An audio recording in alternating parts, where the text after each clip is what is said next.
let's get started. Prologue, 1976. Roger. Roger's mother died when he was 9. By the time he was 17, his memories of her had become nothing but wisps. Less like mental photographs, more like impressionist paintings, fragments, emotions, senses. The smell of old paper as she read to him under the shade of red cedar trees in the backyard. Her sleek dark hair falling across his cheek as he lay in her lap. Her soft lips on his forehead as she tucked him into bed.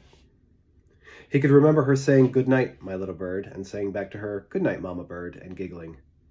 Her little bird, so thin you could see his ribs. She used to joke that when she tossed him in the air, he would fly away on the wind. He remembered her singing along with the radio in the car, and her grin in the mirror as Roger would try to sing along too, even if he didn't know the words. But he couldn't remember her face. He had no photos, no home movies, only his own simple childhood crayon drawings, stick figures labeled Mama and Papa and me. A newspaper clipping, Alice Horger, 1942 to 1968, and a short paragraph. Tragic car accident, survived by her husband and 9-year-old son, Roger. No photo.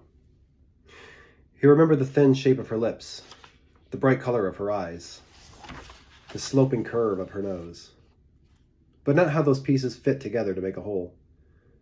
Sometimes he closed his eyes and tried to hold the picture in his mind, but it would always slip away, replaced by the one image of his mother that he recalled with perfect clarity. Always the same, frozen in time and clear as a photograph, the last time he saw her alive. Blood streaming from her nose, her face a pulpy mess, breath stinking of whiskey, her hands twitching on the steering wheel. Roger's screams filling his own ears as his father wrenched him away from the car, and her swollen purple eye opening just enough to look up at 9-year-old Roger one final time before she was gone. He couldn't remember her face, but he still had her presence, her words, her voice. "I love you, my little bird."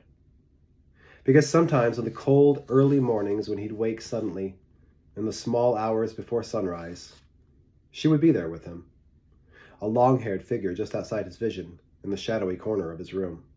And as he rubbed the sleep away and his eyes adjusted to the dark, she would fade away until he almost wasn't sure if she'd ever been there at all.